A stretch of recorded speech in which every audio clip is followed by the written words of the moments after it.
how are you, Tess? How are you? You want me to bring home some stuff tonight? No problem, yeah. Okay.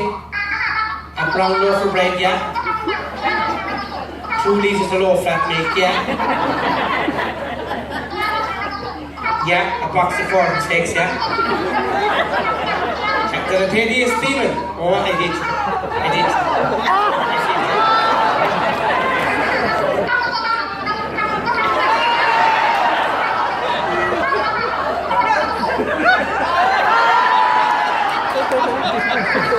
Yes? I'll put out the bins, yes, I'll put the bins out before. What time? Sure, I don't know what time my mum had home at tonight. Do you not realise it's Jimmy's funeral today? It's Jimmy's funeral today! And Teresa and all the crowd will be in for the tea, the sandwiches, and the I've got the sausage and everything ready. So I don't know what time I'll be home at. Okay. Alright, bye. Alright, bye.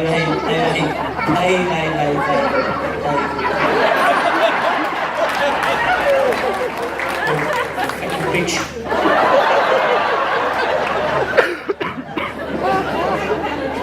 There's one thing I will never, ever understand, and that is women. What time are you home at? And you know, if you come home too early from the pub, you're looking for something. And if you come home too late, you've already got it. You just can't fucking win, like, you know. You just cannot win. I have to be broke with that one. Absolutely. Yeah, Peggy, I'll call you later. I'm just heading back to the reception at Patrick's Pub. Listen, I'll call you later on, right? Love you too.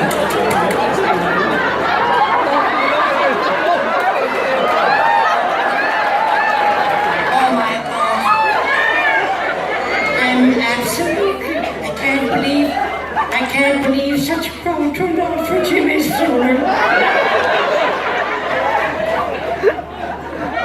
And all back for the free meal. I'm overcome with emotion. And you know, I suppose I better meet everyone. I wonder who I meet first. Hello Frank, how are you? Good to see you. Thank you so much. I know you come all the way from Kilkelly tonight.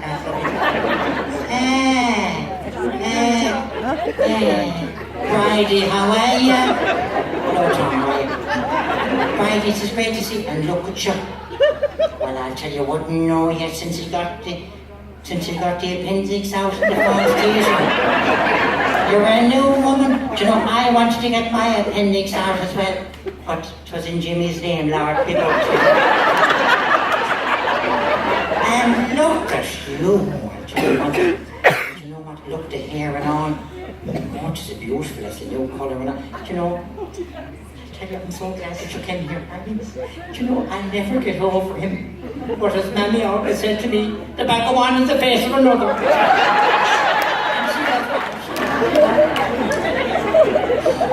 And look at your outfit. Absolutely. Do you know what? You look beautiful. It's fabulous. I'd say that's definitely a brown Thomas, is it? Listen, I'll tell you one thing now, Bridie, thanks. I have so many more to meet. I see Julie down ahead of me there. I must go and find Julie wherever she is. See you later, Bridie.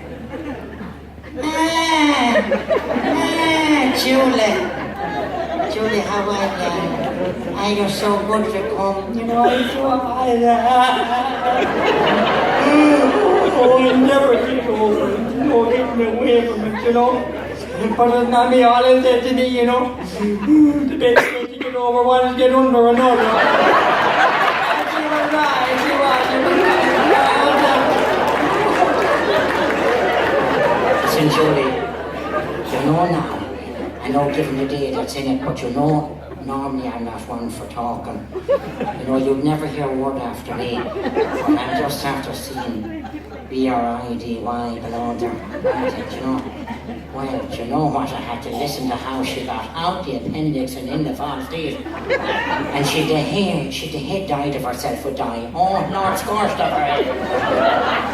And you know what? I want to see the outfit on her. I swear to God, no, Julie, you wouldn't wear it going to the bog. Tell me, Julie, I just at the corner of my eye, I seen her below her. That Margaret one, the strap, I can't stand her. And she here, and the husband in, of course, as well, along with her, in for the free feed. Jeez, I tell you, see that, like, they wouldn't give a door a bang, the two of them. But to go down and meet her door, she'd be like a lunatic if I don't say hello to her. Oh, do you know what?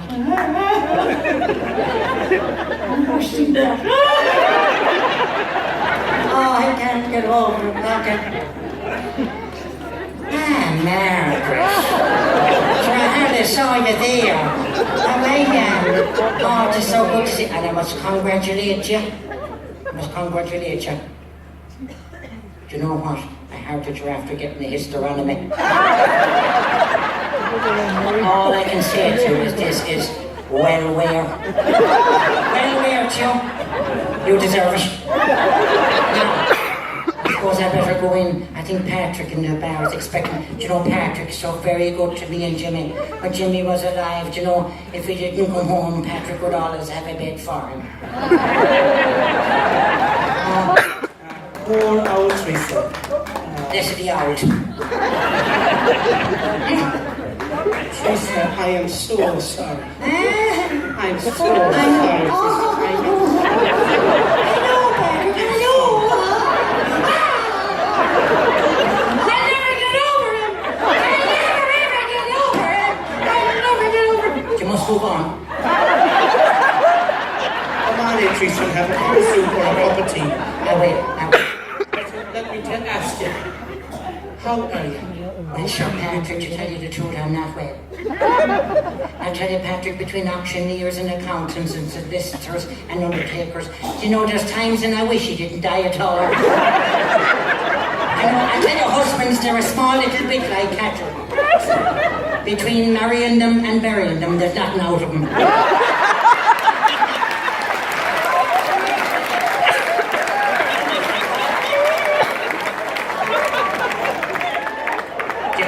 Turned up the cheek of her. That hussy of a Margaret. Look at her below. I see. Cheek of that one. And you know, I had to hear then, of course, about how she got one of them brand new Jeeps. A Jeep? Yeah, one of them hysteronomies, I think it's a four.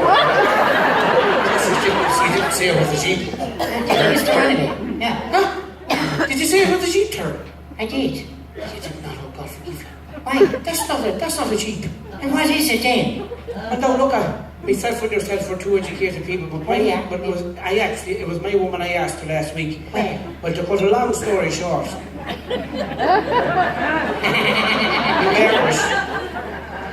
She got the cost taken out, right. but the playpen left in.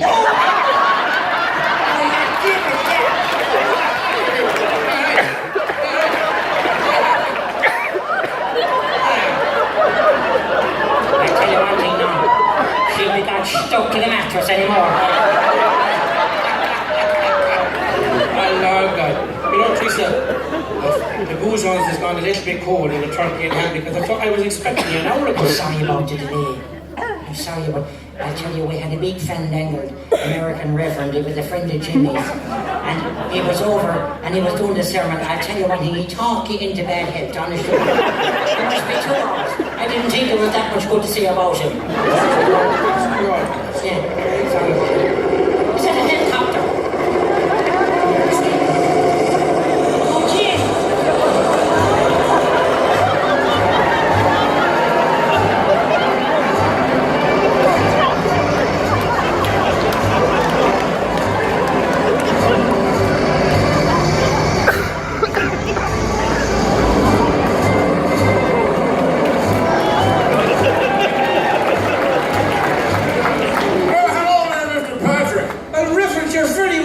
To this part of the country. Well, I'll tell you, sure is great to be back. Reverend Bob T. Love Pump is the name. As a matter of fact, you might know my cousin Donald. And I'll tell you, he's quite good at grabbing them headlines.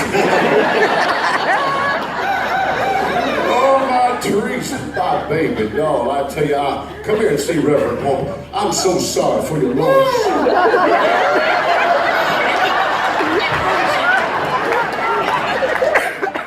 I'm so sorry for your loss.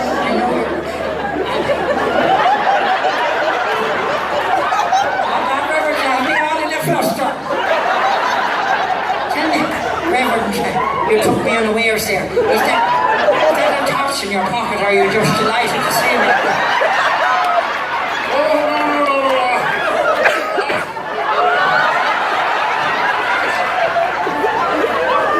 I do apologize. I always bring a snack on a long journey. Oh, Teresa, I'm so sorry for your troubles. I know. I'm so sorry. I know. And may I say, you're looking absolutely different. Yeah, thank you. I hate to be personal and asking you personal questions. I'm such a difficult. It's okay, isn't it, Patrick? It's okay. But can I ask you, Teresa, could you please tell me, how did your husband die?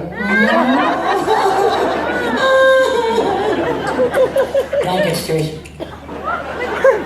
Blanket Street? Blanket Street, yeah. Is that up near Grafton Street? No, the bed. The bed? Yeah. I'll tell you the way it was, Reverend. It was his birthday. And we had candlelight dinner. And I was giving him the dessert in the bed. Do you know, I think for the finish of him, do you know, to put it for you being from the United States and all, Reverend, I suppose in racing terms, the best way would be is he was coming around the lash bend and he was just getting over Beechers when you let a grunt out of him, and as the Connemara man said, there he was, gone. And you know, I was in awful turmoil. Mean the priest anyway, to anoint him and relieve me of €100 at the same time. And then in came the doctor as well, and in all the commotion, I was down at the end of the bed. And I was looking in top of him, and I said, looking at him, I said, after all these years, stiff at last. and then to make matters worse, the doctor said to me, you know, just kind of embarrassing, I have to say it. I'm not easily embarrassed, but this is kind of embarrassing. He said to me, Teresa, because your husband died, Jimmy died so sudden. No, be good. He died so sudden, she said, we'll have to do a temporary death cert for him. In your own words, he says, will you tell me, Teresa, how did Jimmy die? He said, I didn't know what to say. So all I could think of was, well, doctor, in one sentence for you, when he was coming, he was going, and when he came, he was gone. I didn't know.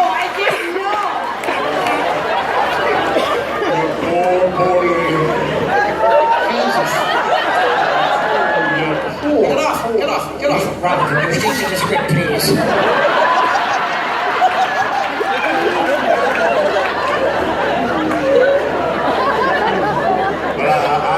I'm sorry, Jimmy, but you know, I haven't been home in a few days. It's not Jimmy, it's Teresa.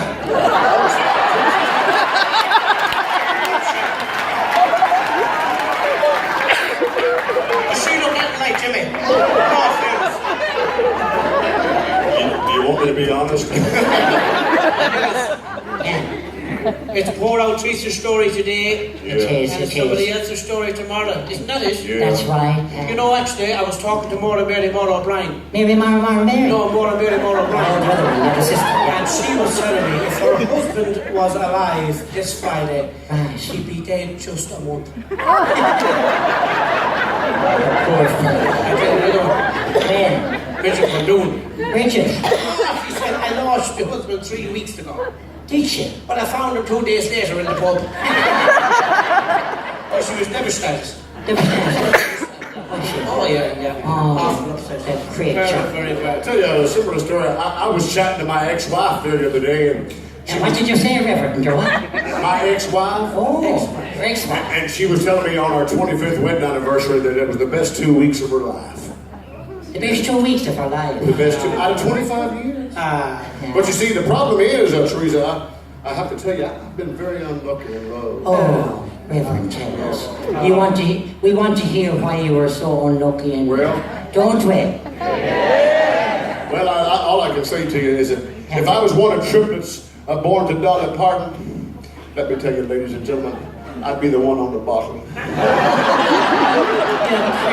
I suppose, in Irish terms, I suppose, Reverend, if you want a duck, you drown. But I tell you what, I hope you're not like a lot of them all-American lads, all hat and no cattle.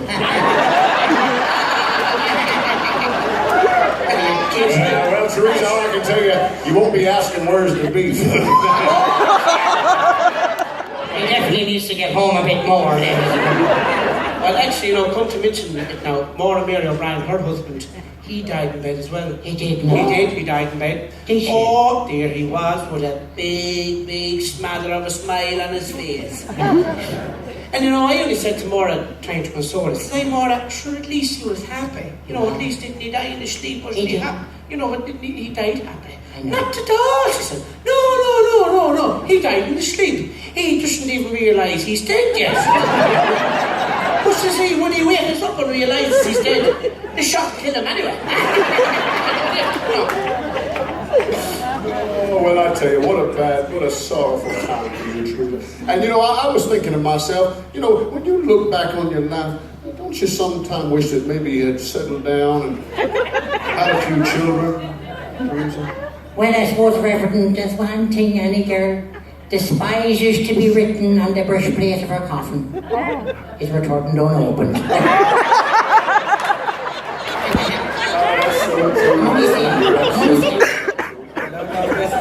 I remember it was just like yesterday, Teresa. Yourself and Jimmy, when you got married, and your honeymoon suite, it was spent right up over this pub. Oh, don't remind me. The most disappointing day of my life. You're shook. Yeah. He should have been a full back instead of a full forward. Yeah. Why is that? Well, I'll tell you the way it was, Patrick. We went up into the honeymoon suite. And, he went off into the bathroom for himself anyway. Casey must have been aside about 45 minutes, titivating himself, Titivate? It's an Irish thing, Reverend. Oh, okay.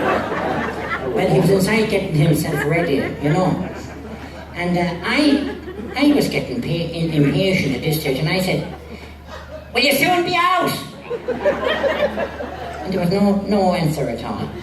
And I got real tick. I said, "If you're not out here in 5 minutes, I'm starting on my own." So I did. Yeah, I had a cup of tea and 2 Marietta biscuits. Anyway. After about an hour, he decided to come out. Yes, I must cut me fringe. After an hour, he decided to come out anyway. And he sauntered over to the bed like, hard. And I was inside in the bed waiting for things to kick off. Do you know the way girls you'd be now, waiting for things to kick off. Well, he lied into the bed. And he put the head behind his shoulder. And he said, "Oh, do you know what?" he said. "Wasn't the hymns in the church beautiful?" "Oh, God," he said. "And the priest gave such a lovely, meaningful service. And the hymns in the church by your man, Robert Frizzell, was fantastic. He was dear, but he was good." And I'm there listening to this. And to get his attention, I decided that I'd go from my side of the bed over across him to the other side, to his side of the bed. Jeez, you might as well be shedding the dog. He didn't take any heed of me at all. And then he was going on about, and when we got to the hotel, you see the way that the red carpet rolled out for us, and the champagne reception. And then the beautiful dinner with the turkey and ham, and we had a choice, we had salmon as well, he said. And then he said, the dessert, the baked Alaska. The baked Alaska was only fabulous, he said. And I'm there saying, is he for real? So just to get his attention again, I decided I'd go from my side of the bed, I'd cross over him again, but this time I was ready for him. I had the negligee. And the negligee half off, did a bit of a wiggle. Went over to the other side of him. No more heat at all. And then he said to me, oh, and the band were fabulous. Patrick Feeney and the band were unbelievable. And he said, how Auntie Tom and Uncle Maggie and Auntie Tom never got off their floor all night. And I said, stop it! I can't take anymore. I said. And he said, what? And I said, you know what? I said, between the hymns and the music and the free summer and the church and the hotel and the red carpets and the champagne reception and the beef and the salmon and the turkey and ham and Auntie Maggie and Uncle Tom and the whole lot. Do you realize, do you know, that Is it him or me that's talking?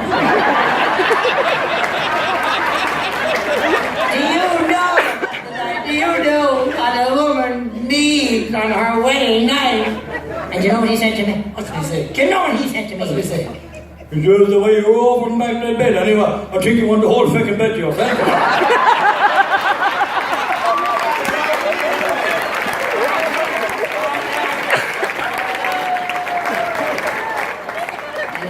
I suppose, Teresa, once he got in the hay of it, he was like a calf after a bucket. You probably couldn't give him enough. It was fun, but all right. Well, Teresa, I know it's been a long day for you, darling. You're longer just getting that. You ain't seen nothing yet, baby doll. Baby doll. Well, I was just wondering, do you mind if I buy you a little drink? No, Reverend, no. Oh, no, but I do insist. No, I wouldn't like to expose. I insist. I wouldn't like to expose myself on your Reverend. I want to buy you a little drink. Go on, so. Have a triple whiskey there. I'll tell the Reverend why you're up the counter, get me 20 pence and then me, my hedges and a box of matches. Well, whatever you need, Teresa, whatever you need. I think I'll take one myself. No problem at all now. Teresa, you want some water in that? I got Patrick, you left enough room for it, hasn't he?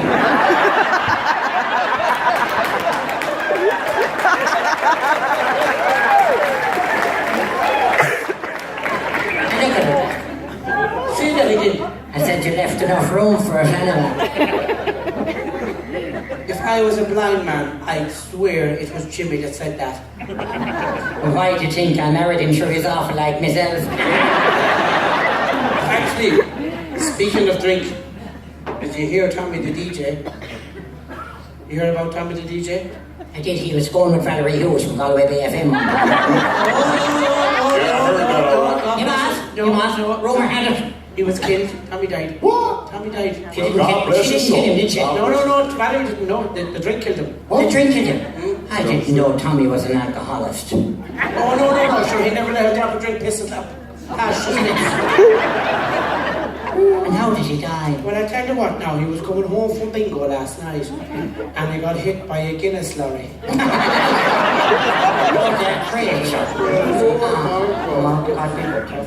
That must be devastated. Let me ask you a question, Mr. Patrick.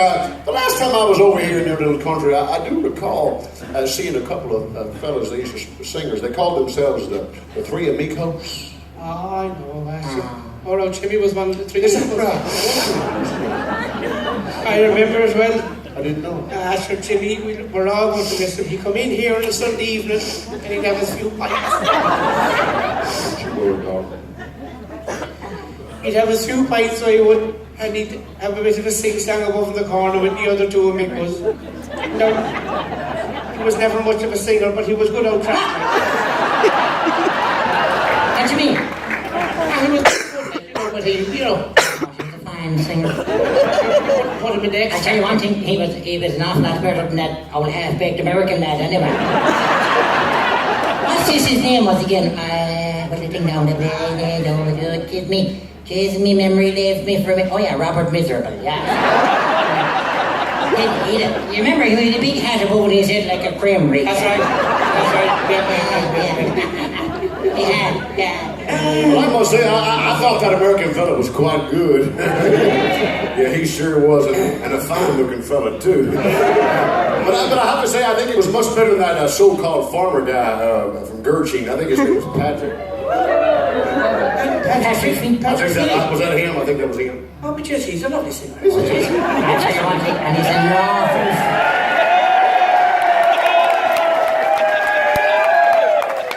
You're on your own now, Yank. I'll tell you one thing, he's an awful flirt as well, Patrick. I'll tell you one thing, girls, he wouldn't delay you the same lad. Actually, you know what? You know this story about the poor fella a couple of months ago. Oh, jeez, he turned around, he said he'd bring the girlfriend out on a foreign trip, the first foreign trip abroad. Yeah. So I was to see, well, sure, I'll bring her out to the three amigos in Torremolinos in Spain. Between the 18th and 25th of October.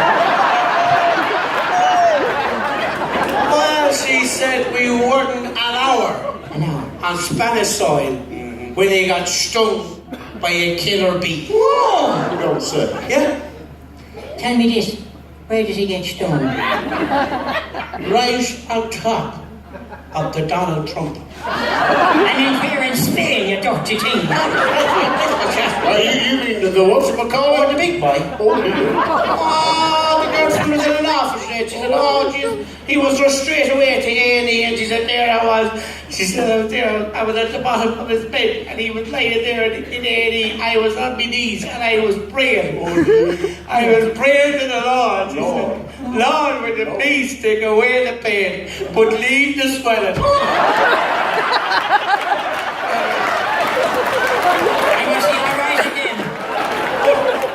Did he recover? I think by all accounts he's back to normal now. Pieces of fiddle, no doubt. She's back at home and he's farming away, so everything is sounding. Back farming again? Back farming again, yeah. Well, speaking of farming, you know, I sort of thought to myself, you know, I've been coming over here to this little country of yours for a long time, and I quite like it. I like the people, they're nice. And I go... You're kind of a biscuit.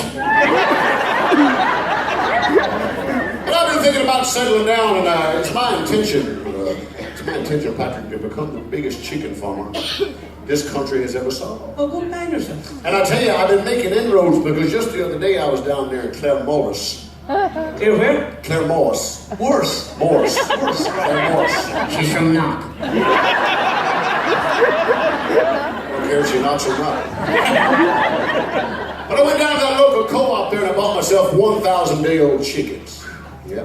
I went down a couple of days later and I bought myself 2,000 more of those little day-old chickens. So it is my intention, Mr. Patrick, I tell you, from this day forward, I'm going to be the biggest chicken farmer this country has ever saw. Yes, sir. Yes, And tell me, Reverend, yes, Teresa. do you know much about raising chickens? Oh, of course I do. Of course I do. Don't be silly. All I got to do is I make sure I plant them far enough apart. Talking about the chickens, there's the chicken gooses there. Oh, thank you. I sure am hungry. I want to have a small little... Come out here into the smoking area. Just before the rest of the gang, the crowd comes in, now look at it. I mean, You can't get my bags. today is an emotional day, I know. Get off in the morning. Listen, I hate to bring this up, but I just want you to bear it in mind just before the crowd comes in. Now look at, I know, I don't want to say it today, but I don't say it, it'll be on my mind. And you've been so good, Patrick. You've been so good to Jimmy. It's just a small little matter of the free bear last night, Right. today, And which tonight, probably tomorrow, Jesus. the tea and the sandwich, the cocktail sausages, and Jimmy left a small little beer. Now look at, I'm only saying to you now, you don't have to pay it straight away, but I just want you to bear it in mind. I mean, this is an emotional day for me as well. Jimmy was like a brother to me. I know you are. He was like a Sure, he always said that nothing he wouldn't do for you. I did not, I wouldn't do for him either. I know that, right? But you've far too much done already in that. Far too much. If I could do anything at all you have to do is... No, you've too much done as it did. No. Okay, anything at all. No bother. Anything at all. I put up my thanks for it. Are you sure? I I am absolutely No, anything. honest to God, Pat, you've so much done, like, you know, so I can't ask you for any more. Jesus, this here of mine is terrible. I can't ask you for any more. Look, Teresa, anything you want. Anything? Anything you want at all. Anything at all? I know, look at you, you're like a brother to me. Right. And what would you do for him? Anything you want. Anything. Anything. And you won't go back in it? No, I won't go back. You promise you won't go back in it? Teresa, all you have to do is ask. All right, so. And you won't go back in it? I won't go back in it. Okay, you can pay the bill, so. This is €3,500. Yeah, because then you won't anyway. What do you mean €3,500? I need to pay for all the goose and then the chicken and all the bill and then behind it. When you do something like this quick because they don't want to do €3,500. You don't take me to pay for the whole thing. What do you think in there? You didn't give me any money. Sit down. I'll pay for it. I'll pay for it. Huh? Don't worry about a thing. What did you say? Reverend Love Pump is going to pay for it. There's no point in this phone now. I didn't mean a thing I said. You promise? No, I love you. I don't. I love you. I love you too. We'll be the same as we always were. I know you one and you can owe me one. No problem. Yeah. You want to spend the money or not, huh? No, whatever. No, I'll pay for it. Whatever. Tell me what it is. I'll tell you one thing, huh? Well, I tell you, It's better than getting 3 stars. if you're putting it through the books, it's 3,500, and if it's cash, 5,000. Let's do. Go on and talk. Do I? He's some gobshite. Well, to be quite honest with you, Teresa, I don't care what it costs. Yeah? Because, you know, I came over here and be with you in your time of need. Thanks. And also my time of need. Your time, or your what? My time of need. Your time of need, right. Fair And I enough. do believe, Teresa, that you are the most beautiful, the most demure, Manure? woman that I think I have ever saw. Go on, you're cutting me. No, I'm not. Stop I'm not. And as a matter of fact, Teresa, I have been thinking, Yeah. and I'm hoping to someday settle down with you on my little chicken farm out there in County Mayo. You're full of shite anyway. Sorry, Reverend. Go on. Sorry, I interrupted you. And I was hoping maybe that, you know, someday me and you could settle down and maybe have a few children. Sure, anything is possible, I suppose. But, you So know, what I'm trying to say, what are you trying to say? what I'm trying to say to What are you, you trying to say? what I'm trying to say, What are you trying to say? it's some marriage.